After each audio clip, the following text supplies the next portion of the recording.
So tonight, OSPF. Believe it or not, we are going to get to it. So let me just pull it up here on my screen. So I've got 4 routers in this topology. We have routers 1, 2, 3, and 4. Let me just pull it up. Actually, believe it or not, I do have another option. I believe that's here. Yes, there we go. All right, so this is our topology. I do have it in the corner of that other scene, so when I flip over, you'll still see it. We have 4 routers in this topology, R1, R2, R3, R4. We have networks between them. We've got actually gig Ethernet for, hey, Nuts, thanks for following. So we've got the 3 black links are all Ethernet links. We've got a blue fast Ethernet link. I should specify. The blacks are gig Ethernet. There we go. The blue is fast Ethernet, so that's 100 meg. And then we have the red right through the middle. That's a serial connection. So we've got a lot of different options here. Behind me, I know there's not a whole lot to see actually, but it's just a server that doesn't actually exist on the network. It's just sort of in the network drawing. So, but there is a network, a 10.4 network behind my head here, just like you see 10.1, 10.2, and 10.3 in the other corners. So that's about it. Without further ado, I think we're just going to dive into doing some OSPF configuration. We'll kind of review concepts as we go. We've whiteboarded out a lot of OSPF concepts over time. I just wanted to take a week and just spend time in the lab. And so this week we're going to do OSPF. Next week we're going to do EIGRP. So let me flip back over now to what I believe is our configuration. That looks good. So you see that we've got the topology there at the bottom, so we can kind of keep track of what we're doing here. I know it's smaller there, but we'll flip back to the big one if we need it. Okay, so what we're doing here is we just got to get basic OSPF connectivity. And so the first step is usually to just activate the router process. So let's go and do that on all the routers. We'll do a config T. Can everyone see let me know if the font is too small. It's bigger than usual. I think that might be good enough, but if you can't see the font, then it's going to be a long night for everyone. So let me know if I need to try to stretch it out a little bit. So what we're doing, okay, yeah, we're going to activate the router process. That is simply router OSPF and then a process ID. This process ID, we want to 65,535. It is only locally significant, okay? We can mix this up throughout the entire network, and no problem. You know, router OSPF1 can talk to router OSPF2. And we know that EIGRP, that doesn't work so well because EIGRP is autonomous system based, not process based. So autonomous systems are a global resource, call it, and a process ID is really just local. So, all right. Apps Twitch, good size. Nate, good on your end. Okay, good. Thank you for the feedback. All right, so we're just going to activate this router OSPF1.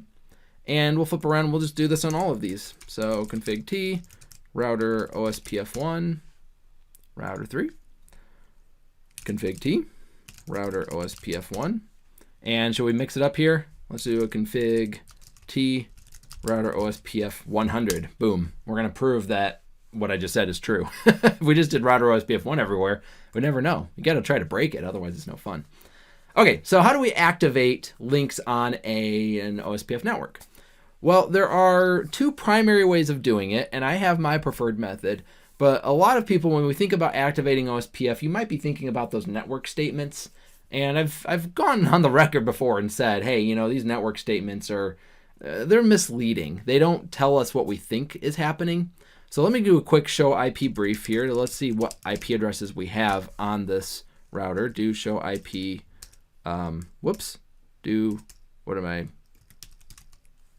Do show IP int brief. Oh, I left the int out. There we go. Let's just exclude unassigned. That'll make it a little cleaner. Let's just make it even cleaner. There we go. All right, so we see 3 different IP addresses on here. You can also do a show IP alias. I don't know if you've ever seen that command. Do show IP alias. It doesn't give you the interface IDs, but it gives you all the IP addresses that are on the system. That's a fun command. Anyways, little distracted there. So we've got these 3 different IP addresses on 3 different interfaces. And so if I'm going to activate these via router OSPF, let's go ahead and do that. Let's get onto router OSPF1 on router 1. And we're going to say network, and we're going to use this network statement. Okay, so OSPF, there's 2 things we need to do. We need to activate a network. We need to, activate an interface to be part of the OSPF network. But we also need to specify the area. So within the realm of the CCNA, even the new CCNA coming out here in a few weeks, we don't need to know multi-area OSPF. Again, I'm hoping that we'll have time here by the end of the night to take a look at multi-area, because multi-area is really fun actually. But for the sake of CCNA, we don't have to worry too much about that. So let's just put everything in area 0 tonight. So typically what most of us are going to do is we're going to look at this. If we actually look at the interface itself, we'll find these are all /24. So do show run interface gig 0/0. And we do see that this is a /24 network. Okay, very good. So we're going to activate this network. So we use network 10.1.0. Let's go and activate the first one, 10.1.0.0. And then /24, which is normally 255. It's written right here, right? 255.255.255.0. But of course, we need to use wildcard masks to specify network activation for whatever reason Cisco decided to do that for us. So we inverse the zeros and the 255s. That's always nice when it's classful boundaries for that. And we're not quite done yet. We actually need to specify the area. So again, we're going to keep everything in area 0 for now. Hopefully we'll get to change that later. And we hit enter. Now we have activated OSPF on that interface. But the interesting thing is this. If I had, let's say that 10.1.0.1 was not a /24. Let's say it was a /25, meaning that there are really two different parts of the network out there. There's 10.1.0.0 and there's 10. Wait, did I do that right? No, I didn't. 10.1. Yeah, I did. 10.1.0.0 and then a 10.1.0.128. So from a subnetting perspective, we split it into two groups of 128 addresses. Well, this network statement right here would have activated both of those interfaces. And so we have to be very careful with the network statement, to the point that I make two recommendations, really. One, if we're going to use the network statement, the wildcard mask right here, it's a bit of a misnomer to think that this has to match this subnet mask. Yeah, we see it's a /24, so we think we have to put a /24 down here. These two are completely unrelated. That's one of the reasons why Cisco uses wildcard masks, is to make sure that we understand that we're not specifying a subnet mask.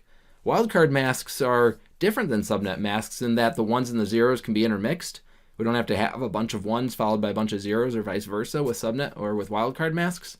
So we can get really creative with wildcard masks to the point that we could activate like all even interfaces on our router. Isn't that fun? It's a little CCIE like level. You're on the Cisco exam and they tell you to activate all interface IDs with one wildcard, or all even interfaces with one wildcard mask or something like that. Like, you're going to have to be good with that if you're going to go take the CCIE. But fortunately, we're not here to take the CCIE. We're here to take the CCNA. And so with wildcard masks, almost always we're just going to see it with a bunch of zeros followed by a bunch of ones. All that to say, my driving point is this.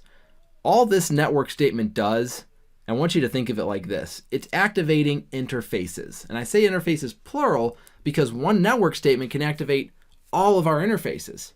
If you don't believe me, watch this. Network 10.0.0.0, 0.255.255.255. So this command right here is going to activate anything with a 10. So the 0 means we care about it, right? So 0 corresponds to 10, so we care about the 10, and we don't care about any of these bits. And we look up here, and we see that all of my addresses start with a 10. So this one network statement, by hitting enter, I'm about to activate every single one of my interfaces on this router. Well, all of the ones that are configured with IP addresses. Summarization. Well, it's not quite, I wouldn't call it summarization. Because summarization is like summarizing routes, right? Saying I've got 3 routes behind me and I'm going to tell you I have 1 route, which is more difficult to do in an OSPF environment. If we get to multi-area, we can talk about that. But keep in mind, multi-area is link state. It's not distance vector. Link state routers or link state protocols need to have one clear picture of the network. So summarization is kind of lying to your neighbor, right? It's like, hey, I've got 15 routes behind me, but I'm just going to tell my neighbor I have 1 route. That's a total lie. I've got 15, but I only have 1. So we can't lie to routers in an LSD or a link state environment because they all have to have the exact same network picture. As soon as one router lies to another, the whole thing falls apart. Whereas in distance vector, We can lie to each other all day long, just like real life. I don't know. Big Papa. By the way, good to see you, Big Papa. I always thought that was route summarization as opposed to simply summarization. In my experience, they're one and the same. This right here is not. I wouldn't consider this summarization. All right. Oops, sorry about that. Okay, so let's keep going here. So just to prove this, let's do a good command. By the way, you should know this command. Do show. You don't need the do if you're not on the router prompt there. But a show IP OSPF interface. And let's take a look at all the interfaces that are up. So gig 20, which, okay, so router 1, we've got 3 interfaces, gig 00, gig 10, gig 20. So gig 20 is up, running OSPF. Here's one of those IP addresses we saw. Next is gig 10 is up. Yep, okay, one of the other ones we found, or the IP addresses that we used. And gig 00 is up. So OSPF is now running on all 3 interfaces by my one network command. Do show run, let's do a section router. See here, we've actually technically got both of those network statements. I didn't clear the other one out, but this is irrelevant here. I don't need this anymore in there, so I'll just get rid of it.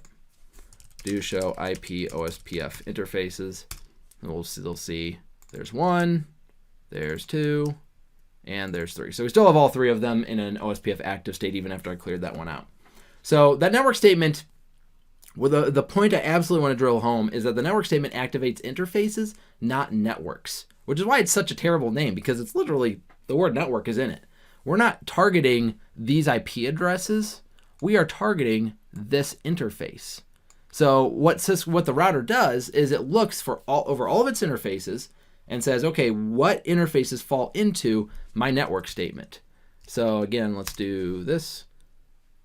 Take a look at the configuration. So this network statement really, again, is saying anything that starts with a 10 will get activated. Any interface that has an IP address on it that starts with a 10. But again, the focus is not on the subnets. We use the subnets to figure out which interfaces to activate. So what I typically recommend doing, let me get rid of this network statement. No network 10.0.0. All right. Here's what I recommend doing. If we're going to use the network statements, activate exactly one interface at a time. In fact, to do this, I'm going to have to do that. Do show IP int brief again. Yeah, that's fine. We'll just deal with the unassigns. So I'm going to use network statement, and I'm going to say 10.1.0.1. I'm going to paste that in. And then I'm going to use this wildcard mask, 0.0.0.0. Because the 0 command, or the 0 in a subnet wildcard mask, forgive me. The 0 in a wildcard mask says that I care about those bits. When it's all zeros, that means I care about every single one of those bits, which means it's only going to activate an interface if it has exactly 10.1.0.1 as an IP address on that interface. Then we'll type in the area 0, and hit enter. Let's do a show IP OSPF interfaces. Best practice, absolutely, Big Papa. And you can see here we only have one interface now that's up, gig 00. So yeah, the way that this router was configured when I did the /24 wildcard mask, life was good because I only had one IP address or one interface in that range, but it still opened the door for mistakes to be made. Again, if I did have another like I had 2 /25s out there or a couple /27s, whatever the situation, it could have activated more than I wanted. The other issue is, with that blanket statement, I did the network 10, with just covering everything. Well, as soon as I get onto an interface and type IP address 10.something and hit enter, boom, activated. OSPF instantly activates on that interface. It doesn't have to come, like the IP address doesn't have to come first and then a network statement. If the network statement's sitting there waiting, as soon as the IP address shows up on that interface, it will get activated. So it also puts us in danger of accidentally forming neighborships on interfaces we maybe weren't ready for yet. So we have to be careful about that. All right, so let's finish up here. We're going to do show IP int brief again, and we'll keep this going. So network 10.12.0.1 with all zeros, area 0, and network 10.13.0.1, all zeros afterwards, area 0. All right, so when I do do show IP OSPF interfaces, we should see, again, 1, 2, and 3. So 3 interfaces are up in OSPF now, which is exactly what we want. And we've controlled that and been very explicit about that.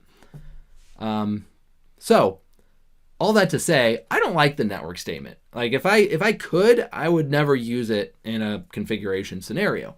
What I'd instead do is let's look at router 2 as an example. So we activated router OSPF 1, that routing process. That's good. We have 3 interfaces on here. Again, we need gig 2/0. We need gig 1/0 and gig 0/0.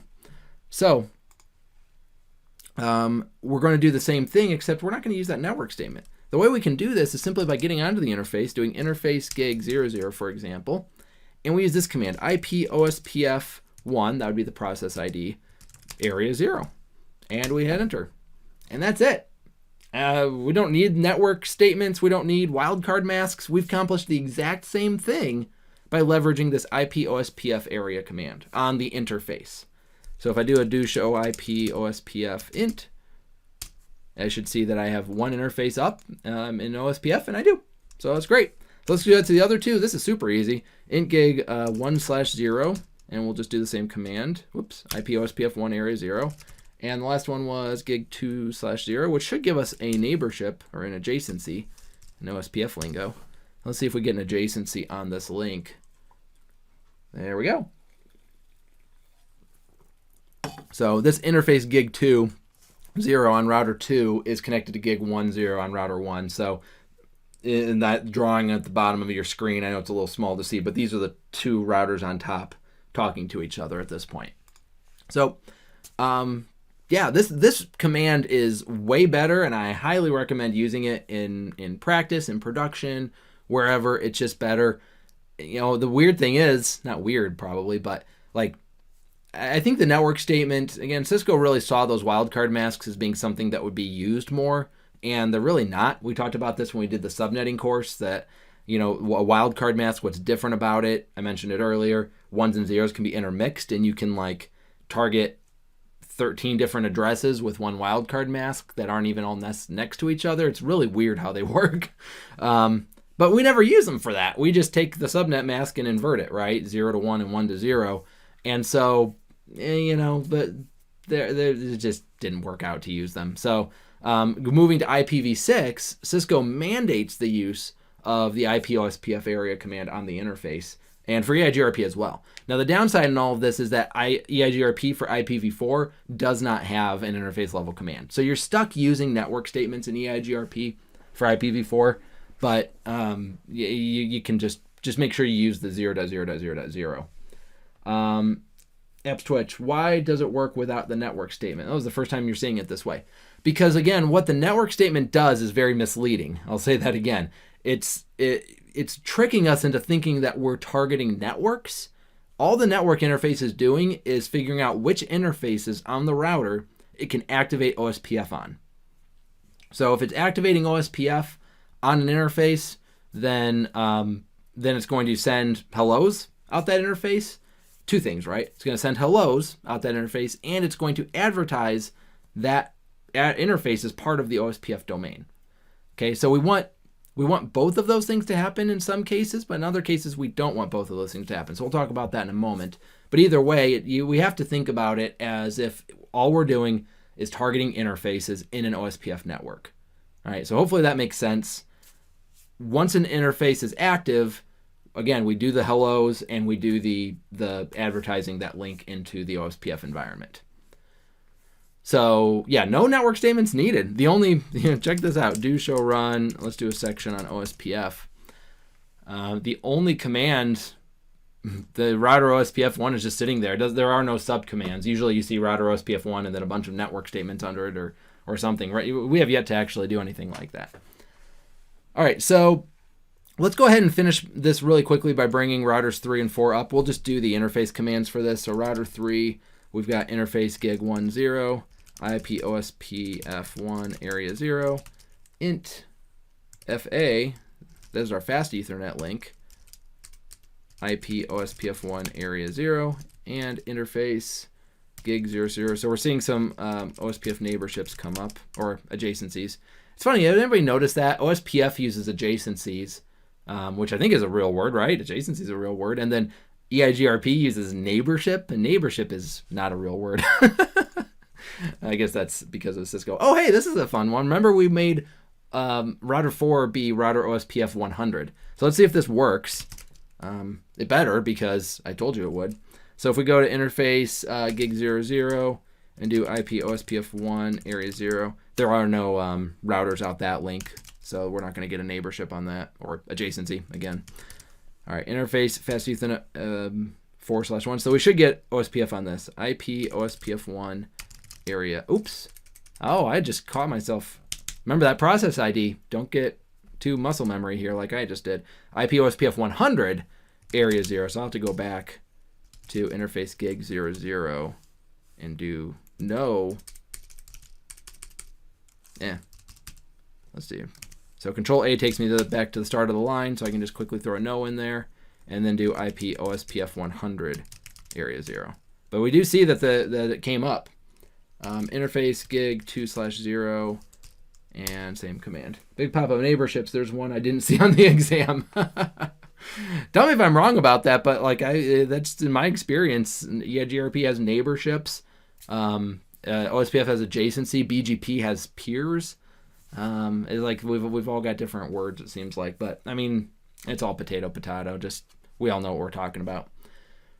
Okay, so we've got everything talking to everything. We've got a bunch of neighborships, adjacencies, however you want to say it. So let's go look at show IP OSPF neighbor. Of course, Cisco uses the word neighbor regardless of the routing protocol. So we've got 2 neighbors for each router. So let's take a quick look at I got to get used to which button this is. It should be this one, right? Yeah. Okay. So we've got routers 1, 2, 3, and 4. I did not activate it on the serial link. I guess I should do that. Yeah, why not? I didn't do that. So let's flip back here and get that going on the serial link. So that way we've got a bunch of different neighbors, adjacencies. So that would be on routers 2 and 3. So router 2 would be interface serial 32, IP OSPF 1 area 0, and router 3. These are all OSPF area or process ID 1, so we don't need to worry about that 100. Serial 3/3, IP OSPF 1 area 0. All right, so we should see a pretty quick, yep, there we go, adjacency come up there. Neighbors or neighbor relationships, just have never heard neighborship. Oh, you've never actually heard the word neighborship, really? Maybe it's just I don't know. Maybe it's just in my dialect. I don't know. I just call them router friends. Yes, we all have our little router friends, don't we? That we talk to our therapists about. It's our router friends. They're always going down on me. All right. So, next, let's take a look at the. Oh, I know. Let's take a look at router ID. This is something that's just A, B, C, D's nuts. These are just neighbors. All right. Well, hey, everybody's got their way of saying it. So one thing that Cisco is potentially going to ask us on the CCNA, if you're going to go take that exam, is we're going to look at router IDs. Router IDs are very important in any routing protocol. Every router is known by a router ID. That router ID tends to be a 32-bit address, which, go figure, is exactly how many bits are in an IPv4 address. And that way we can use IP addresses as router IDs. And that's great, but that's the question is always going to be, what is my router ID? Because I didn't configure router IDs on any of these, but that doesn't mean we don't have router IDs. Let's take a quick look. If I see router 3 here and I'd say show IP OSPF, which is another great command, gives you all kinds of OSPF information. So we see that the routing process is OSPF 1. So, and here's our ID, is 10.34.0.3. So first and foremost, a router is going to take the router ID that has been configured, if one has been configured. In this case, I didn't configure a router ID, so we don't have that as an option. Next, it will take the highest IP address of a loopback interface. Well, I don't have any loopback interfaces, I didn't configure any, so the last step is to look at all of its other interfaces and figure out, okay, what IP address is my highest IP address. So 10.34 is probably going to be, should be the highest to show, we don't need the do. Show IP int brief on this router.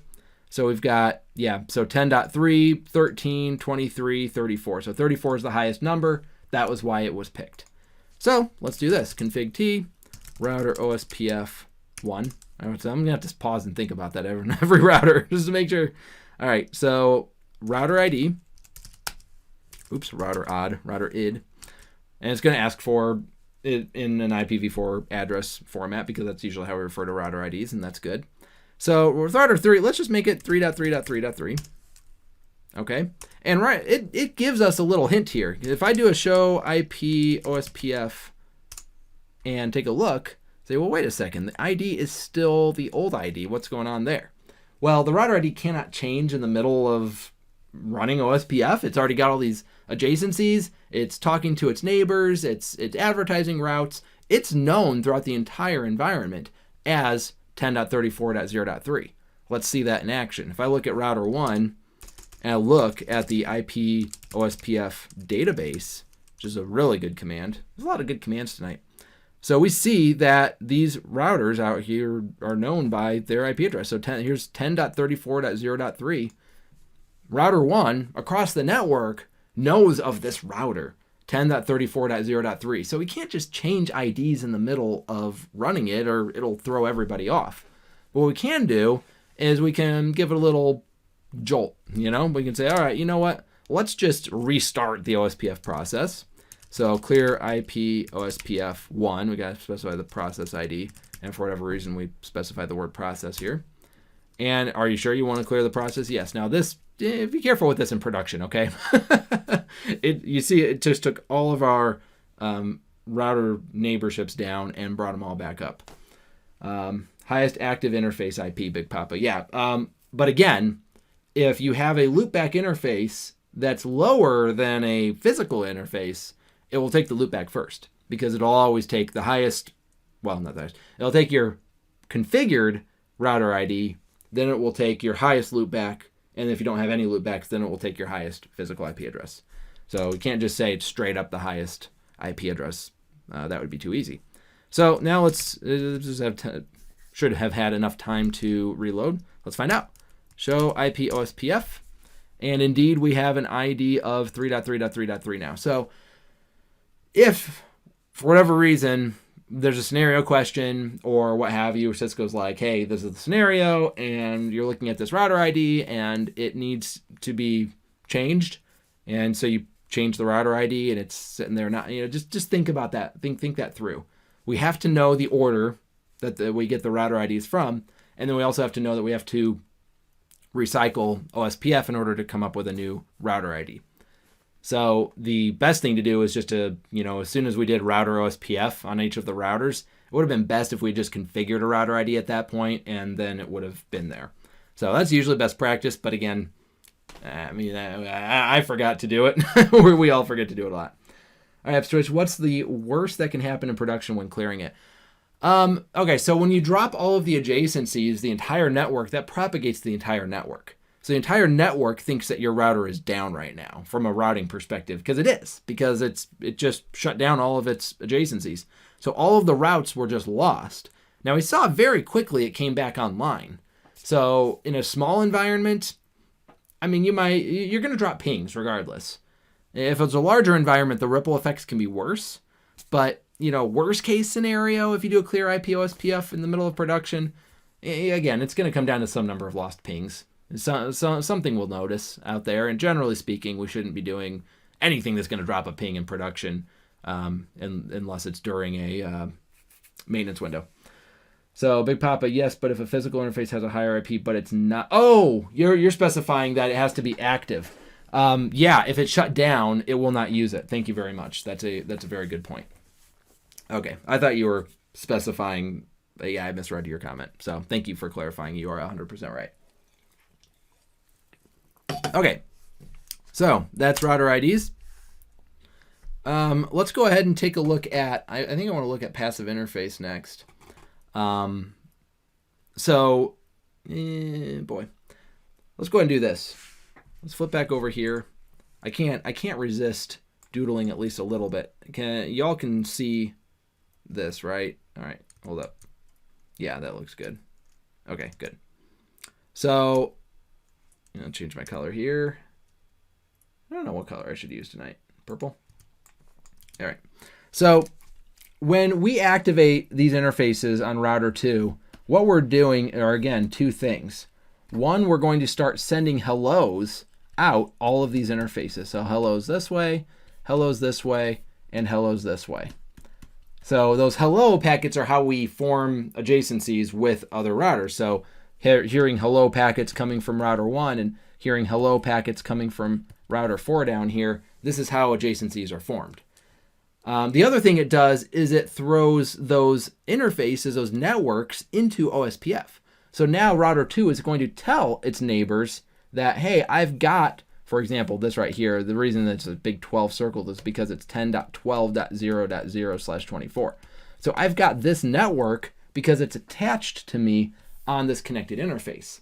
So because of this, we're telling the rest of the network that it exists. And so, again, I guess what I'm trying to drive is those are the two things that happen. Again, back to the point that I continue to drill into our heads, we're activating interfaces. What happens when we activate an interface? Two things. We send hellos and we advertise the network in. So that's great. We should, I mean, if we don't want the network to be advertised in, then we shouldn't be activating OSPF on that interface. However, if we need the network in the OSPF environment, but we don't necessarily need hellos being sent, we have another option for that. Because as we see here, yes, we want the hellos going out that interface. We want the hellos going out this gig 10 interface. Do we need these hellos being sent out into Oblivion?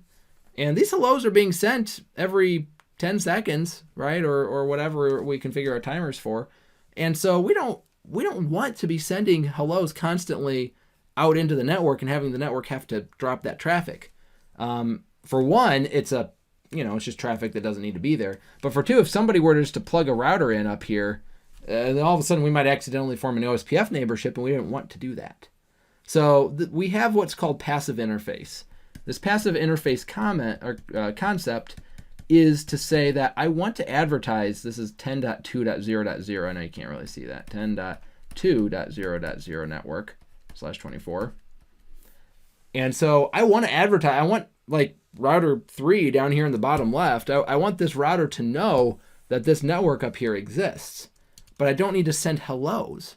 So let's use passive interface in order to accomplish that. So let me go ahead and switch back here to this guy here. All right, so because of this, let's see here. So we want to get onto router 2, and router 2 had, what was that? That was gig 00. All right, so interface gig 00. So IP OSPF, is it passive interface still, or is that just ERGRP? IP, okay. All right, what am I blanking on? OSPF 1 area 0. Where's our passive interface command? Why am I totally blanking on what that is? Is that OSPF passive dash interface default? No, it's not. No, we don't need the default.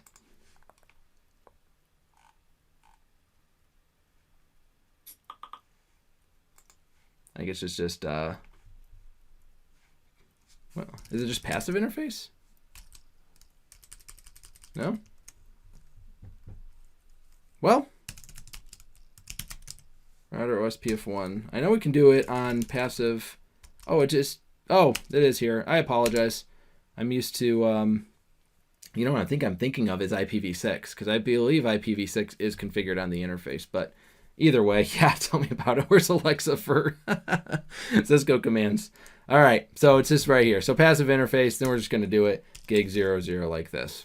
Okay, so we can actually do passive interface default if we want to just make it so that we don't do any passive interface, or we don't send any hellos unless we explicitly enable it. And that usually is best practice. Thanks, Keith. Thanks for coming by. Oh man, it's been a long time apparently since I've done passive interface in OSPF. But either way, typically the recommendation is to enable it by default for all of your interfaces, and then go and disable passive interfaces on the ones that you explicitly want. So is Alexa CCIE or NP? If Alexa's an NP now, she'll be a CCIE here soon. She's growing at a pretty rapid rate. All right. So next, passive interface. We've shown that off. Taking a look at the OSPF database. So link state protocols are pretty unique from the perspective that, we mentioned this earlier, all of the routers in the network have to have the exact same picture of that network. So we're going to actually see that in action here in a moment. The way we do that is by saying show IP OSPF database. So this database is saying, it's showing all of the links in the network. Okay, we're not going to probably go into this concept of LSAs, link state advertisements, tonight, but for those who have explored and studied OSPF, every announcement, it has a type associated with it. So we have type 1s, we have type 2s, we have type 3s, all the way up to type 7s. And what those mean are that they're referring to different types of networks. So a broadcast network, like an Ethernet link, that would be a type 2 advertisement. The router itself gets to advertise a type 1 for itself. And so because if we look at our topology down here in the corner, see we have 4 routers, so we should expect 4 of these these are type 1s. And we see 4 of them. In fact, one of them has that router ID that we hard-coded, which is great. With the network links, this is a type 2 link, we see 4 of those Ethernet connections, right? We've got 3 of the gig interfaces, and then we have 1 of the fast Ethernet. So we have 4 different broadcast networks. So we should expect to see 4 different networks here. And so we do. We see 4 different ones. Now, this is great, but what does it look like in all the other routers? Well, if we come over here and we say show IP OSPF database, and we flip back and forth here, aside from the age of some of these LSAs, really, the age of the LSAs are different because they got them at different times. But as we flip back and forth, we see that these are identical. They're the exact same database on 2 different routers in the network. And if we were to do this on all of the other ones, show IP OSPF database, and we flip back here, it's like, well, wait a second, they're not changing at all because they all have the exact same view of the network. Now, when we say the network, very specifically, it's a view of the area. Okay, so as soon as we have multi-area OSPF, these rules change. But we definitely are going to have the exact same database on every single router within the same area. All right, this is part of a link state environment, a link state protocol. Link state protocols, if they don't have the same picture of the network, then things are going to get out of whack really fast. For example, if I were to get onto one router and say, hey, this link has a different cost for calculating, which way to send routes. If I do that on one side but not the other, that's going to cause some problems because the link state database assumes that everybody has the exact same information. We're all routing the same way. And so I could send a packet to one router and it's thinking the best way to get back is the interface it just came in on, which means it's just going to drop the packet because it doesn't bring traffic in and forward it back out like that. So we have to be cognizant of the fact that this is how link state databases work. So this is when we talked about earlier about route summarization. Route summarization is not possible in an OSPF environment within an area. We can do route summarization, but it has to be between areas. And for those who are here when we talked about EIGRP and OSPF, when you look at it from a link state database or a link state topology perspective, if we zoom out and we look at each individual area as if they're connected to each other, there's actually the behavior is distance vector. So even link state protocols like OSPF will operate in a distance vector way, but you just have to look at it from an area to area perspective rather than within an area. So, if you're not up on OSPF and EIGRP enough to understand that, then just give that a pass and don't worry about it because Cisco doesn't need us to know that level of detail for the CCNA. Nuts, is there a command to sync the databases? Fortunately not, because it's an automated process. If there was a command, then we'd have to be manually intervening. If we don't have a database, if our databases don't look the same, I mean, there's a few things that can happen. For one, again, there could be a situation where I configured something on one router and not another. We might, the way cost is calculated is one of the biggest things that can vary from router to router. We need to make sure that's consistent everywhere. The database can actually get corrupted too. I've seen that, where there's like an LSA that's being advertised or was advertised at one time and it's stuck in there. And so you just need to clear the OSPF process in order to bring it back online. But just without doing anything, automatically, all of these routers should have the same database. Like, I didn't do anything to converge this. And so if we were to add, let's add something to this database. Let's get on here, config T. Let's make a loopback interface. We'll make it 1.1.1.1, and we'll make that a /24. And, oops. And of course, we need to add it into OSPF, so IP OSPF 1 area 0. And let's take a look at that database again. Database. There we go. So we see, whoops, hasn't been added to the database yet. Let's give. Oh, you know what? Loopbacks are added as part of the router. Okay, let's try this. I always gotta be careful about going off script. But let's see here. So we're looking in detail at the router LSAs. So let's see here. So we should have one in here. This is that router that we configured with. That's router 3. We know that's router 3 now. 13.0.1. This should be router 1. Okay, this is the type 1 LSA. This is what router 1 is advertising, is saying I'm connected to all of these networks. Okay? And we see right here, there's our loopback. 1.1.1.1. So even though it doesn't show up any differently in the database, which we'd expect, because remember, the number of type 1s is dependent not on how many networks I have, but it's dependent on how many routers I have. And this is dependent on how many broadcasts, like Ethernet segments, I have. Well, I added a loopback. I didn't change the number of routers. I didn't change the number of Ethernet domains. And so because of that, the database doesn't look any different at first glance.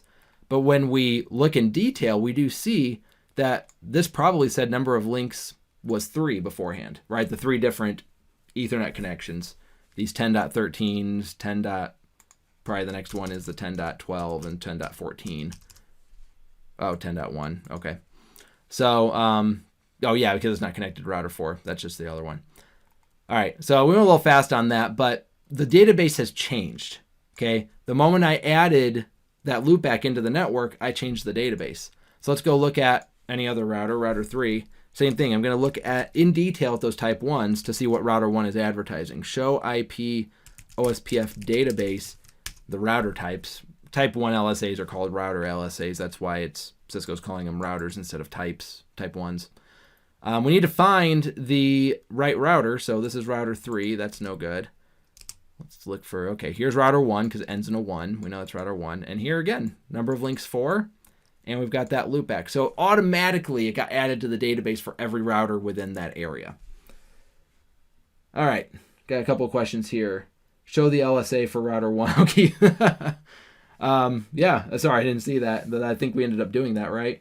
For loopback, IP OSPF network type point-to-point, make it show up as a /24. You're jumping ahead, Keith, but yes, you are absolutely right. All right, Nate, this is off topic, but do routers know about other routers outside of Area 0? It's not really off topic. Do they know about routers outside of Area 0? Yes and no, depending on how we configure those area boundaries. Because if we have an area border router, an ABR, that's sitting in the middle, by default, what we're going to do is we're going to summarize all of the networks and send it out the other direction. And so all of the routers in Area 1 will know of those routers, but not nearly this amount of detail right here. This amount of detail will only ever exist within the area because it's too much detail to know all of the routers everywhere. The whole reason we have areas is because link state doesn't scale. It's exponential, and as every router we add, it's exponentially more complex for the network to be able to keep up with it. If we had 150 OSPF routers and one of those routers went down, the entire network might grind to a halt for a couple of seconds to get back online. And we've got powerful routers now, more powerful than 20 years ago when that would have been a major concern. But still, like, it doesn't scale up infinitely with a link state. Distance vector could scale infinitely. I mean, for all intents and purposes, because we don't have a picture of the entire network. We only have a picture of who I'm connected to. All right, makes sense. Thank you. Yeah, those are called Type 3 LSAs, by the way. Those are, and which are called summary LSAs. So when we talk about, again, a summary concept, like, hey, I'm attached to Area 1. I'm going to summarize Area 1 and send that into Area 0, basically to all the Area 0 routers. We're going to see a summary route or summary database entry that has some kind of summary information for all the routers in Area 1. All right. So yeah, Keith is right. So that was going to be the next thing. I think we take actually, I was going to come back to that in a little bit. But yes, if we take a close, careful look, did anybody notice this, by the way? Keith's got sharp eyes. 1.1.1.1, and if you'll recall, I actually configured that as a /24. And yeah, OSPF thinks it's a /32. So keep that in mind. We'll come back to that. Sorry, I'm just razzing you, Keith. I appreciate it. That's all good. All right. So, but yeah, we got to cover OSPF network types before we can explain that. So we got 8. All right. So we're about halfway done. That's good. Let's see here. What else? Authentication. So one quick thing on authentication is not too complicated with OSPF, but we do need to understand technically they call it 3 types of authentication. If I remember right, it's type 0, type 1, and type 2 or something like that, where 0 is no authentication or null, N-U-L-L authentication. Type 1 is just a simple text-based open password. And then type 2 would be the ideal one, which is MD5. So let's take a quick look at that. Routers 3 and 4 are connected to each other, I believe on, the fast Ethernet link. So if we do a config T interface fast 0/0, nope, that wasn't it. Well, 40. There we go. All right, so that's the interface for router 3. Router 4, interface fast 4/1, I believe. All right, so what the command is on the interface this time as well is IP OSPF authentication. Now you can actually configure authentication globally. You can make it the default under the router process, but usually you're going to want to make sure that this is an interface level concept is usually ideal for that. So IP OSPF authentication, let's see the different types here. So we have null or 0 authentication, or this is a little bit of a weird command. This is no authentication. This is the default. Message digest, this is the MD5 that we talked about, that concept. So it's interesting that there's no option here for that clear text that we mentioned. Oh, wait, yeah, there is. It's right here. You just hit enter. So if we were going to do this type of authentication, which is just plain text, we hit enter, and then we say IP OSPF authentication -key, and this would be where we'd put our password. So you can do an encrypted password as far as iOS is concerned, but it's not an encrypted password. Like when you do a show run, it'll be encrypted if you want to put a type 7 in there. But either way, we could do test key here. And so we've activated OSPF. Now, what this means, or we've activated authentication on this link. If we just sit here and wait, OSPF is going to eventually go down. There we go. It just went down. So the dead timer expired. We waited long enough, 10 seconds on this on a broadcast link. So we waited. It's dead. It's down. Okay. So let's go ahead and come over to router 3 here and do the same thing. IP OSPF authentication. And again, just hit enter. I can't spell. There we go. IP OSPF authentication -key test key. All right, so that should bring up our adjacency. And there it comes. So let's do the message digest. Let's do that between routers 1 and 2 very quickly here. So interface, again, I've got to pull this up. So gig 10, I guess I could just do show CDP neighbors. That would work too. And on this side, int gig 20. So IP OSPF authentication, that command gives us this message digest as an option. So we'll go ahead and select that message digest and hit enter. And then this is where it can be a little bit tricky. We don't use the same command to define the key. Now we use, instead of, remember it was this, it was authentication dash key. So authentication key is referring to that type 1 or the plain text. Whoops. That's not good. Okay. So apparently I can't use my iOS command of Control W or it will close my window. Otherwise, it usually Control W will go back an entire word.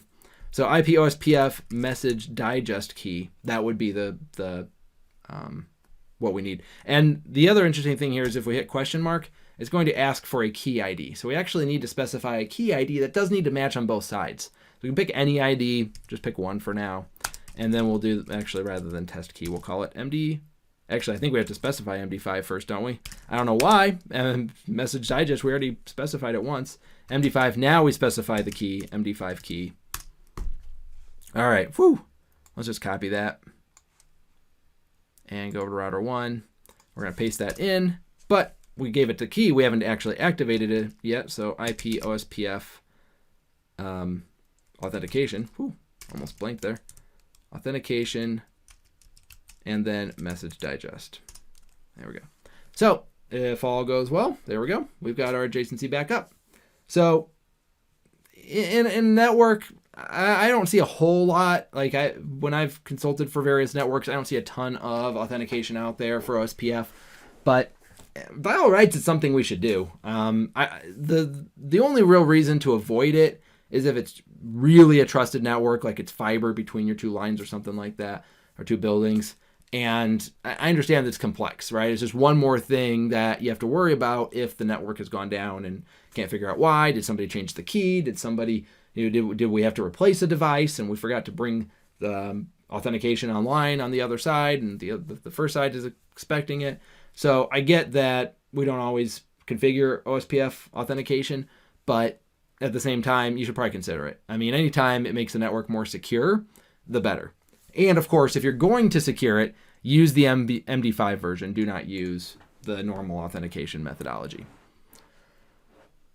Okay, I think that's it for basic adjacency configurations. If you have any questions, chime into the chat. We'll take a look at that. Moving on, I want to explore kind of how OSPF does cost analysis. So let's take a look at that. I think the best way to do this would be to switch over to take a look at this drawing again. So let's get rid of all my doodles there. Do we need any of that? Oh, I drew it onto the same layer as, that's fine. Okay. Let's just pick, can we see green? We can't really see green. Let's just do black, I guess. We can see black. Okay.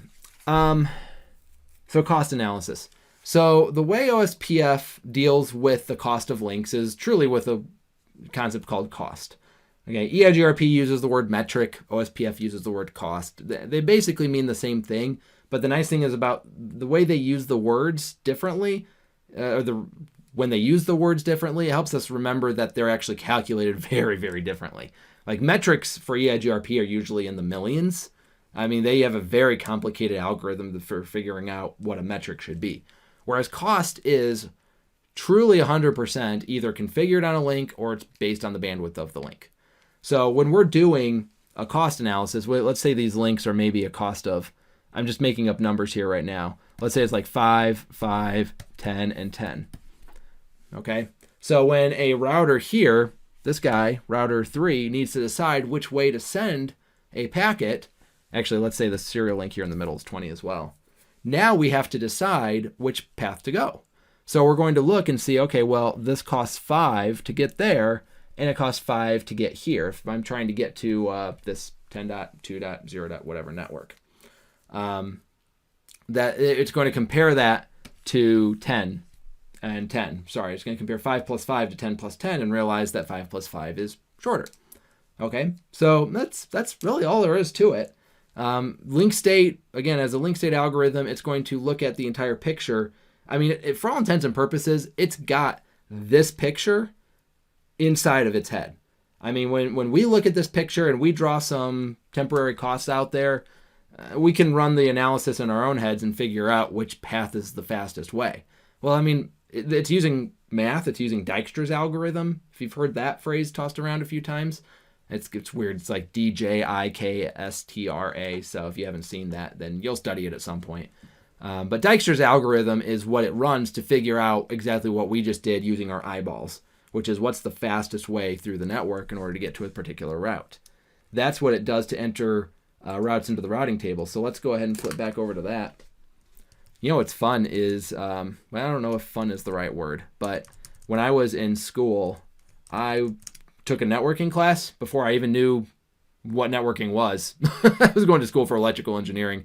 One of my favorite classes was a networking class, though, which is basically why I got into networking. It was such a fun class. But having no clue what OSPF was, they taught us how to do Dijkstra's algorithm by hand. So I was sitting there figuring out paths through a network by hand. And in hindsight, I was a lot smarter back then. I don't know how that all worked. I was able to do it by hand.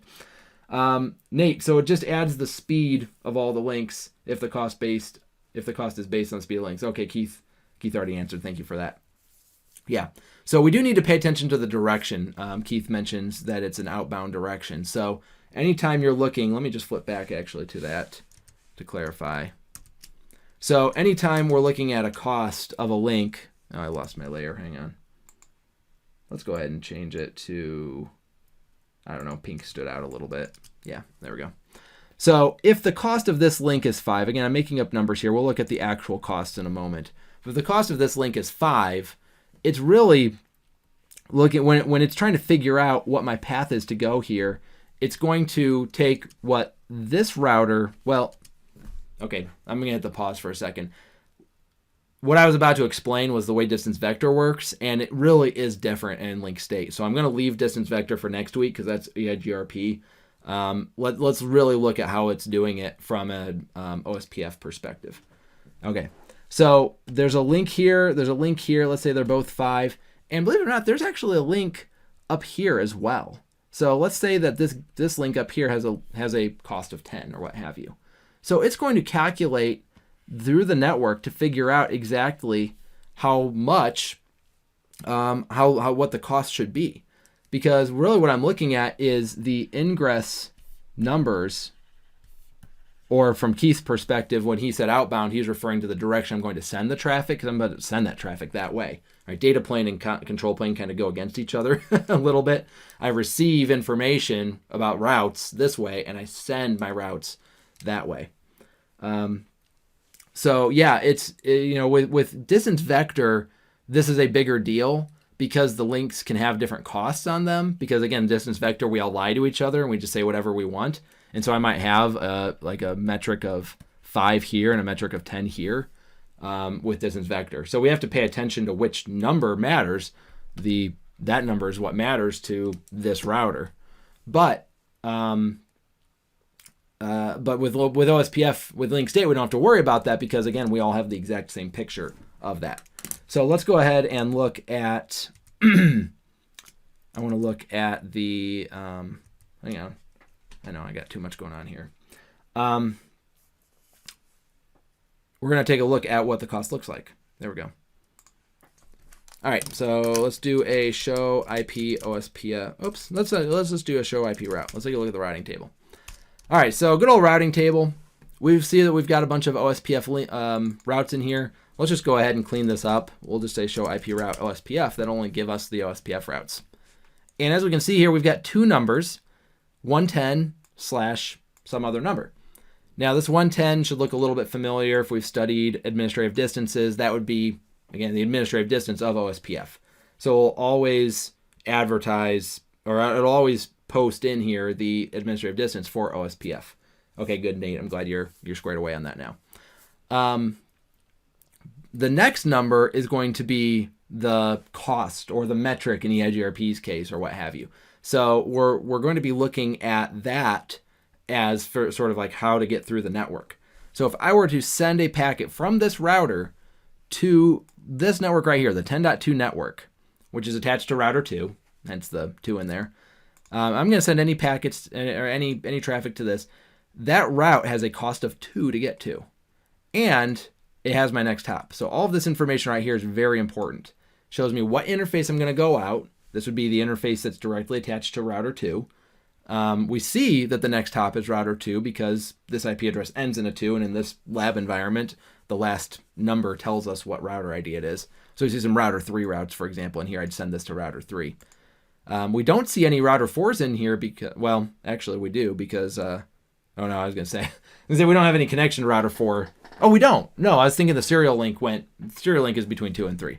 So yeah, so we truly don't have any communications between routers 1 and 4, so we shouldn't see router 4 in the next hops. All right, so Big Papa, typically fast Ethernet would cost higher than gig interfaces, wouldn't they? Assuming you have, yes. Okay, so Big Papa, you're like Keith. You guys are just anxious to go. I love it. Croton, good to see you. Thanks for swinging by. So what is this cost based on? We mentioned it earlier. It's bandwidth, but okay, so we're talking about a distance of 2 here, or I'm sorry, cost of 2 rather. So how is that getting calculated? Well, OSPF has what do they call the reference bandwidth. Okay, the reference bandwidth is saying I'm going to start with this bandwidth. I'm going to divide the bandwidth of a link into that bandwidth to figure out what my cost should be. The default cost is 100 meg. I'm sorry, the default reference bandwidth is 100 meg. So 100 meg over 100 meg is 1. So our cost for a fast Ethernet link is 1. Okay? So let's go ahead and see that in action. If we look at, actually, let's pull up routers 3 and 4. So router 3, if we say show IP route, and we'll just do OSPF here. Okay, so the 10.4 network we know is hanging off of a router 4. So let's take a look at our drawing here. And, oh yeah, this is the one you can't see because of my head. So here we go. 10.4 is hanging off of router 4. And because of that, what we're seeing is, hold up, let me just get rid of all of the other pink ones I drew on because those are all fake. Those are all fake news. There we go. So we're trying to get to this network. It's attached to router 4. We're here on router 3. Well, I guess router 3 is already written, so I'll just circle it. Router 3. And we see a cost of 1 here, and we see a cost of 1 here. Now, this is interesting because this is a gig interface. So why is the cost 1 on the gig interface, and it's 1 on a fast Ethernet? Anybody have any ideas about that? Because I just kind of mentioned it. This 10.4 network is where we're trying to get to. But either way, because of this, we'll answer that in a moment, because we see 1 headed to that, I guess this is behind, is this behind my head? All right. So we have a cost of 1 down here, and we have a cost of 1 here. So 1 plus 1 is 2, and that's why we end up with that. So let's switch back here. Okay. It works. You can see it. Okay, good. I didn't have it in front of me, so I couldn't tell if I was blocking it or not. So that's why we have a link of, or a cost of 2 right here. If I can highlight just the 2, there we go. It's 1 for the fast Ethernet hop and 1 for the gig hop. Now, that's not always necessarily, I mean, this is not a good situation because our fast Ethernet is working, or our fast Ethernet links are identical to our gig Ethernet links. Well, fast Ethernet is 10% the speed of a gig. It's 1,000 versus 100. So in a normal routing environment, we wouldn't want this. This is all the default settings. But if we don't change the default, it will always view fast Ethernet as gig. So let's see this in action. So let's say that I'm trying to get from this router to the 10.2.0 network. Okay, this is the interesting one because if you can see down here in the corner, what I'm really trying to get to is diagonally all the way across. Now that serial link is really super slow, so we don't need to worry about that coming into play. But what's interesting here is we have 2 separate routes. We have 1 route pointing out to router 1 across this gig Ethernet link, which you'd think that if I'm going to take, either 2 gig links or a fast and a gig together, well, that fast Ethernet link is going to slow it way, way down. So why does it show that it's an equal path out fast Ethernet 4.0? It's what we've already said, that the cost of a fast Ethernet link is the same as the cost of a gig link. All right, again, this is called the reference bandwidth. Remember we mentioned the reference bandwidth by default, because OSPF was created in an era where 100 meg was a lot of bandwidth. The reference bandwidth defaults to 100 meg. So anything over 100 meg is going to be given a cost of 1, and including 100 meg, by the way. So that's no good. We don't want that. How do we fix that? Well, we can change that reference bandwidth. So if we change that reference bandwidth, we should see that this goes away. We want to see that this path to 10.2.0.0/24, we want to see that this is only going out a gigabit Ethernet link. And we want that to have, we want it to have that path through the fast Ethernet link. It's better to have that as a backup than to not have it at all. But gig 10, that is our desired best path. We don't want to be load balancing across a gig in a fast Ethernet link. Can you show IP OSPF int brief to see the link costs? Sure. Show IP OSPF int brief. Here we go. So there we go. That's a good view of it. So we see that the fast Ethernet link just has a cost of 1. Gig Ethernet link also has a cost of 1. Again, this is what we want to fix. So we'll also see that that gets fixed. So let's go ahead and do that. The way we do this is we have to go into the router OSPF config. And the command is autocost reference bandwidth. And then here we specify in terms of megabits per second. So the default would be 100 because, again, 100 meg is the default. So if we want to make this a gig, then we could go to 1,000. If we have 10 gig in our environment, we probably want to bump this up quite a bit. For now, let's go ahead and just go with a gig. That'll make our numbers a lot easier. So we'll call it 1,000. Now it's going to tell us here right there that, again, think link state. Link state has to have a picture, the same picture of the entire environment that every other router has, at least within the area. And so in order for this to work right, we need to go around, we need to do this on all of the routers. So I'm just going to do that real quick. Config T, router OSPF 1, autocost reference bandwidth 1000. Okay, make sure we do it on all of them. Yes, that's what we're doing. OSPF 1, autocost reference bandwidth 1000. And then router 4, router OSPF 100. Thought I was going to forget, didn't you? Autocost reference bandwidth 1000. Okay. Big Pop, I remember Jeremy explaining the reference bandwidth in his video series. Wouldn't it be easier for that to be changed in a new version of iOS? Come set up for the high speed straight out of the box. So let's think that through. I would love for them to do that. But did you know that also the baud rate for console ports can be set up to like 38,000 instead of 9,600, and that makes our console connections faster? So why doesn't Cisco make all of their new devices come with faster baud rates? Well, it's because we're used to a certain way. And Cisco's very hesitant to change the default settings in a device. But I can think of even more than just what we're used to. There's a danger to this, which is, let's say we have an existing network that's using reference bandwidth 100, and then we throw a router in there that's new out of the box that has something like 1,000 or 10,000 configured. Well, now we're plugging that into a network, and it's going to cause major problems because its view of the network is not what everybody else's view is. So Cisco's kind of stuck between a rock and a hard place. Yeah, the default setting is basically in a place where it has to be changed, right? Like, we have to change it out of the box, and if you don't, you're not optimizing your network. And I'm sure there are a ton of networks out there that never change the autocost reference bandwidth. So that's the rock, but the hard place is, again, causing problems by changing the default setting, and we're adding these routers to networks that are configured with a different default. So Cisco trusts us, for better or worse. Cisco trusts us to be intentional about the configuration. They want us to deploy these routers into the network and be very intentional with the configuration. They don't want to be changing things themselves.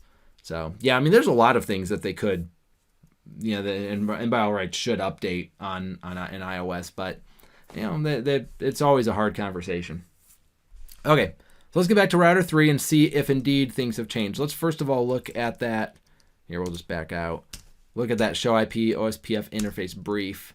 And we do see now that the cost for the gig links has stayed at 1 because now that's the reference. The reference is what a cost of 1 would be. There we go. I finally got it all highlighted. There we go. So this gig is also 1, but now we see what we should have seen from the beginning, we would think, that a fast Ethernet link that is 1/10 of the speed. All right, I give up. All these clicks. It's not clicking through. A fast Ethernet link is 1/10 the bandwidth of a gig, so it should be 10 times the cost. And now it finally is, right? Can we do a show IP OSPF to see the reference cost? Sure. Show IP OSPF. Again, remember this command is a really good command. It gives like all of the information of your OSPF configuration. So if you ever need information about it, you should definitely take a quick look at show IP OSPF. All right, so right here, it's the last one. Yeah, reference bandwidth unit is 1,000 megabits per second. So you can always check it to make sure. That's usually a good idea, right, to double check our configurations. And last but not least, we're going to do a show IP route OSPF. And we're going to see that connection to, yeah, that's right. That was like, wait, is this the right? Yeah, this is the right place. Router 3, we're talking about our connection to router 2. That network behind router 2, which is all the way across the network, we used to view that as having two separate active paths between the gig and the fast Ethernet.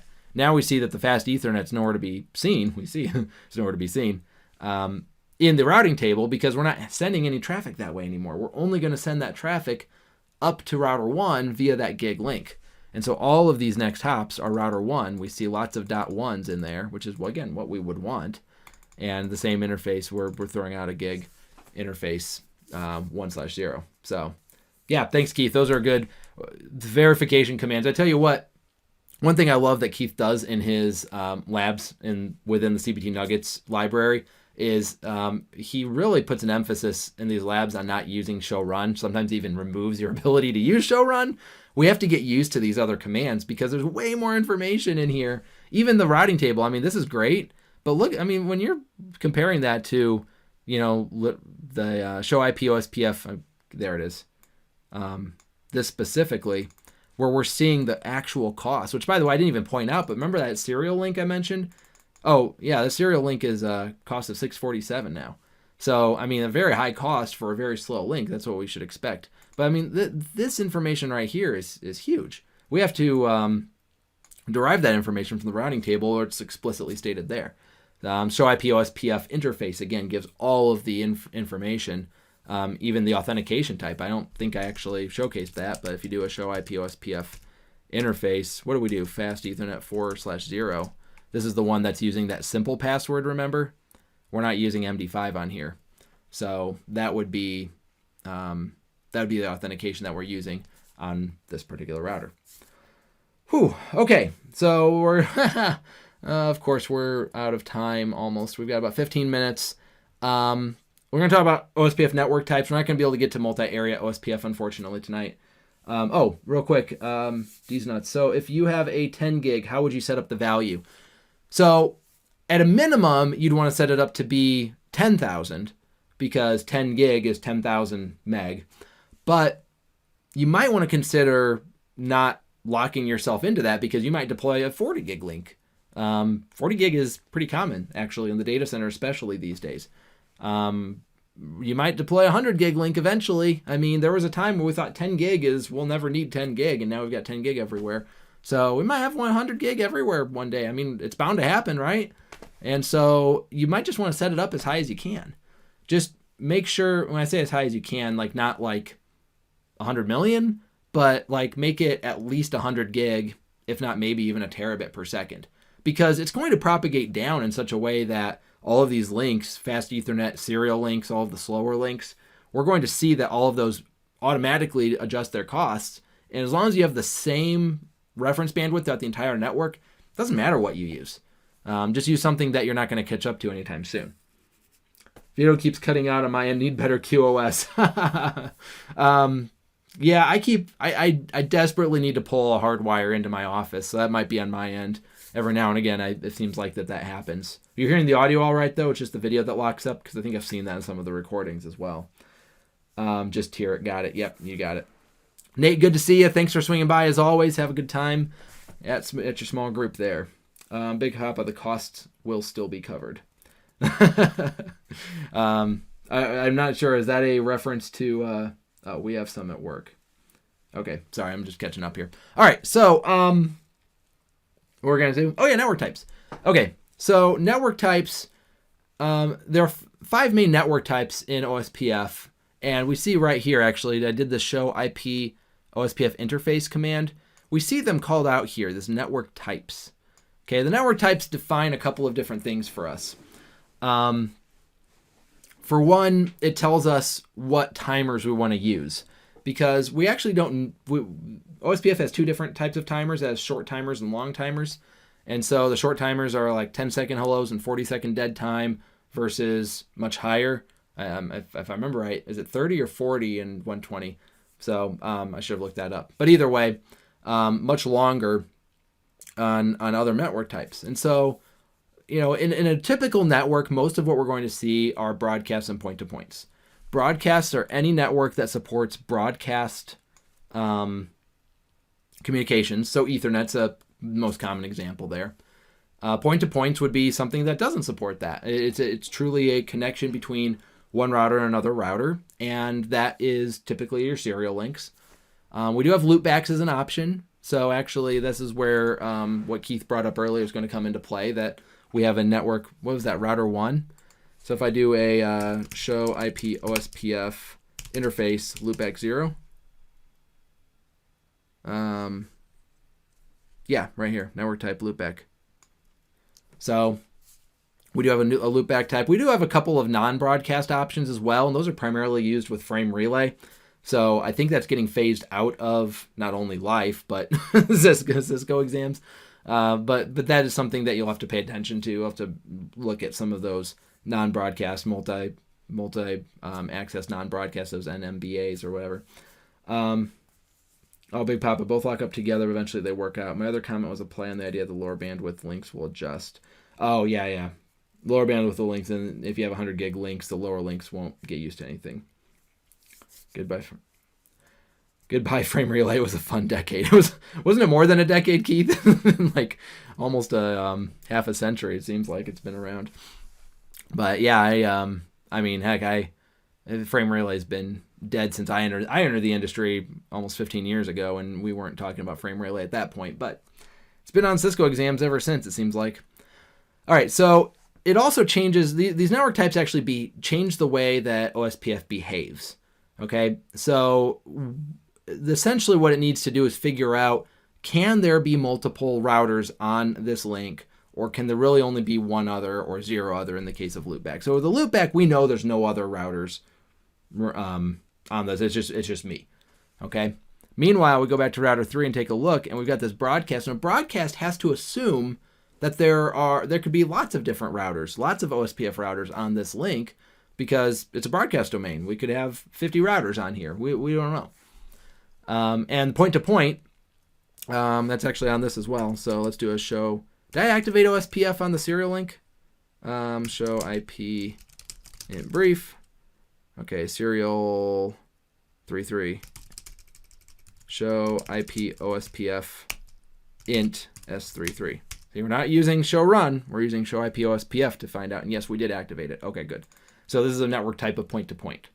All right, with that awful cost there because of the low bandwidth of the serial link. Yeah, so as we explore these different network types, again, we're not whiteboarding tonight, or we'd go through all of the details of all of these, but a couple of things to know. First of all, on a point-to-point link, our adjacencies can come up like right away on point-to-points, because as soon as it gets a hello packet from the other side, it knows, hey, I'm on a point-to-point. There can truly only be one other router out there, so you're it. Let's form this adjacency and let's get spun up as fast as possible. Meanwhile, on a broadcast, we can't spin up that fast. Anytime we go onto a broadcast link and activate OSPF, we're going to find that it sits there for a while. And the reason for that is because, here, let me find where, okay, well, we'll just do this. Show IP OSPF int. There we go. So a broadcast. It's going to identify, it has to identify what the designated router is and the backup designated router is, the DR and the BR. So here we actually see that the state of this router is the BDR. That would be the backup designated router.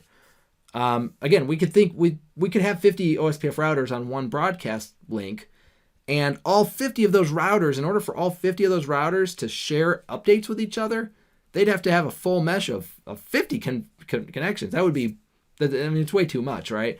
Even with multicast at play, multicast helps reduce the amount of traffic because we're communicating on that 224.0.0.5, which goes to all OSPF routers, and that's good. But unfortunately, we're still maintaining that many connections. And so the idea here is to say, you know what we're going to do is we're going to elect one single designated router, one single backup designated router, and all of the other routers share their routing update information with just those two. And the designated router is responsible for sending out updates to everybody else. So it really reduces the amount of connections we need to maintain.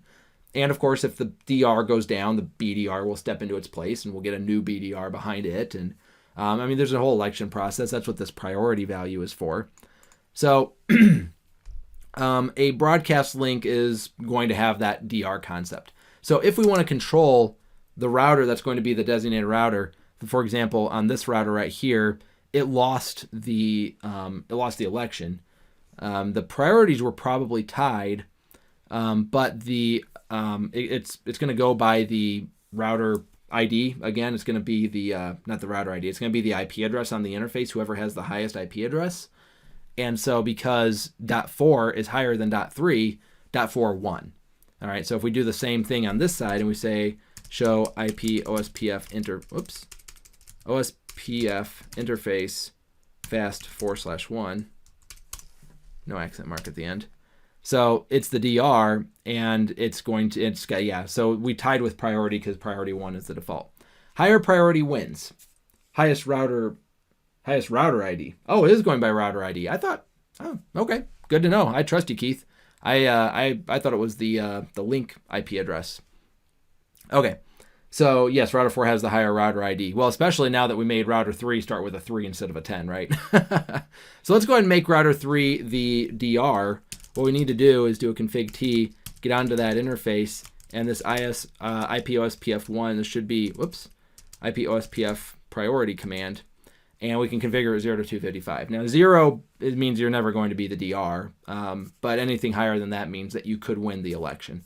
So we could specify this to be a priority 10 or what have you, and probably need to reset the link in order. Oh, do we need to reset the link? It's been a while since I've done this. I don't remember for sure. Do show IP OSPF interface F. 0. There we go. Yeah, so it's still in the backup DR state. So it's not going to do an election until we bounce the interface essentially. So once that's there, once we do that, then it'll come up. I guess we could just go ahead and do that. Let's do a shut, and then actually we got to do that on this side too. Because I do believe that once it's been elected, it won't actually relinquish its electedness. We could shut it on the router 3 side and bring it up on the other side. As long as, if there's a direct connection here, then doing a shut on one side would shut down the other side as well. But in the lab environment, I think there's a switch in the way, so we wouldn't want to do that. So let's go ahead and look at that. Do show IP OSPF int. Let's just do F4/0. There we go. So now it is the DR because, wait a second, priority 1. Did I make it priority? I made it priority 10. Is it not the... Huh. Did I put it on the wrong side? All right, Big Papa, thanks for swinging by. Good to see you. Priority first in the router ID. Just bounce that. All right. So, yeah, that's interesting. Well, it won the DR. I'm not sure. Unless I put the... Did I put it on the wrong side? Seems like then it wouldn't have won the election. IP OSPF priority. Oh well. I thought I put it on there. Where did I put it? I put it on the other side? All right, we're running out of time here. Do show. We're going to figure this out, though. Where did I put it? Huh.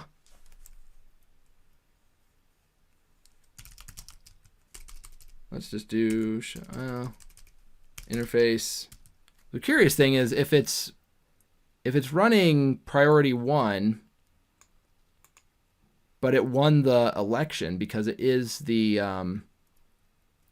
DR. I wonder how it won the election then. Because it shouldn't have been able to win that without router 4 coming back online either. So, all right, Well, but you say I did a no shut on both sides at the same time. There should have been competition. Or at least that's what I was assuming. Because I shut them both down and then I did a no shut on both of them, unless it went that fast. But I guess it's possible. Because again, once it claims the DR slot, it's not going to do it. It's not going to relinquish it. Int fast Ethernet 40 IP OSPF priority. This is what I did. I swear I did it. Do show run int f40. Well, now it's there. Huh. But I mean, Keith, you must be right. I mean, like it must have claimed it before. I mean, just like it usually, isn't it 60 seconds though? So I'm just surprised that it claimed it before it got on there. I wonder if I put it on the wrong interface. All right, we're not gonna stress about it too much. But either way, hopefully, I know that was a classic example of a demonstration gone awry, but we get the idea, right? The higher priority is going to determine who the DR is, and once we have that election in place, the second highest priority will be the backup designated router. And then from there, everybody else will be called this DR other. In fact, if we do a show IP OSPF neighbor, we will see that this DR and BDR state is mentioned in the neighbor table. So you can always see what it is. Now keep in mind that when you're looking at this, that when you're looking at the other router, this is not telling you what you are. This is telling you what the neighbor is. So it can get a little messy sometimes. They're like, oh, okay, well, this is my neighbor and I must be the BD. No. This is my neighbor and my neighbor is the BDR. If I want to know what I am, I have to look at that interface command in order to see that. And again, serial links are in that point-to-point. There is no concept of DR, BDR because we don't have the risk of running 50 OSPF routers. It's truly just two routers. It has to be two routers. So last thing we do is, or last thing I'm going to do before we turn this off is to come back to that loopback concept. So if we were to do a show IP, do show IP route. Where did we do this? Was this on router 1? Yeah, it's on router 1. Okay, so this is what's interesting. If I do a show IP OSP or a show IP route, what I see here is that I configured this as a /24. But remember that OSPF thinks of it as a /32 to the point that when we saw it in the database, which I would argue the database is the more fun place to look. Definitely a little more technical. But if you at least do a show IP route even on another router, we're going to see that the route, as far as OSPF is concerned, is this /32. Okay, 1.1.1.1 /32. So what's going on there? Well, what's going on there is that this network type concept is kind of overriding what we did. So do show IP OSPF interface loopback 0. We already did this once, but just to show you again, network type is loopback. Anytime we have a network type of loopback, it's going to automatically, it's almost like it's going to do us a favor, right? Like, oh, it's a loopback address. We don't need to advertise the whole network. We simply need to advertise this IP address to the entire network. So we're just going to advertise it as a /32. So the only way to get around this, and I believe Keith actually threw this into the chat earlier, is to change that network type. So if we get on to this interface loopback 0, IP OSPF and this command network, okay, I can specify these different types of networks that exist. So again, we talked about the 5 different types, including loopback. We can't configure loopback. Loopback only comes on loopback interfaces. But keep in mind that you can actually configure. It's not usually advisable if it's like if you've got 2 routers on a switch to change a broadcast to a point-to-point. But hey, if you're running a direct Ethernet connection between 2 routers, you can make that a point-to-point. There's no risk of there being more than 2 routers. As soon as you throw a 3rd router onto there, you're going to have a lot of problems. But you could throw it on there as a point-to-point because point-to-points come up faster, and they just have faster convergence on point-to-points because we're not worried about all of these multicast addresses, and we're not worried about everything else that's happening. So you could change a network like an Ethernet network to point-to-point. You could always do that if you wanted to. And again, there's no harm in that as long as you don't throw more routers on there. The other main case that we see every now and again is we want to actually have this loopback advertised as a /24, primarily in a lab environment. I'm not going to lie. I mean, we don't see a lot of this in production. If you do, then so be it. But a lot of loopbacks in production are going to be a /32 or something along those lines. So either way, long story short, let's just drive this home. IP OSPF network, we're going to make this a point-to-point. So now this loopback do show IP OSPF interface, loopback 0. And we've got this as a point-to-point, so that's good. Let's check the routing. Actually, let's just flip over here. Wait, where were we? Router 2? Router 4? I don't remember. Router 4 apparently. All right, so do show IP route here. And now, whereas before we had this as a /32, I just scrolled up. The /32, scrolling back down, now we see that it's a /24, which is how it's configured on the interface. So we were able to work around that loopback concept by changing the network type on that loopback interface. So, I'd love to do multi-area OSPF. Maybe we'll do that on the other side of EIGRP, because it's not really, I shouldn't say not really, it's not an it's not a CCNA topic. Cisco doesn't need us to know much about multi-area OSPF for the CCNA. However, I know a lot of you are working your way towards CCNP, and honestly, as a CCNA candidate, understanding multi-area, it might not help you with the exam, but it's going to help you in your career. So we'll sort of try to get a multi-area OSPF in here soon. So that wraps up OSPF for us this week. Let me see here. There we go. That wraps up OSPF. I do think that next week we've got EIGRP scheduled, so we're gonna knock EIGRP configuration out. In 2 weeks we are on break. It's my wife's birthday. I work on my birthday. I did the stream on my birthday. My wife is born exactly 4 weeks after me, so my birthday's on a Tuesday, her birthday's on a Tuesday. So I was like, I'm just going to take that off. I'm not even going to ask her. So thank you very much for joining, for however much of this you were able to participate with. We do this every Tuesday night. On Wednesday, tomorrow, I'm going to be on doing a DevNet stream. I pull up Knox Hutchinson's amazing DevNet content on CBT Nuggets website, and I watch it. And if I'm watching it on a live stream, that means you get to watch it along with me. So you can join me tomorrow for that. And maybe we'll play some video games on Friday. Who knows? I would always nice to have a little bit of fun. So Keith, thank you very much for joining us. It was fun having you here. Bibi Tayo, thank you very much for coming. Big Papa, I think you already left. Everyone in the chat who's been participating, thank you very much. Everybody just have a great night. We'll see you next time.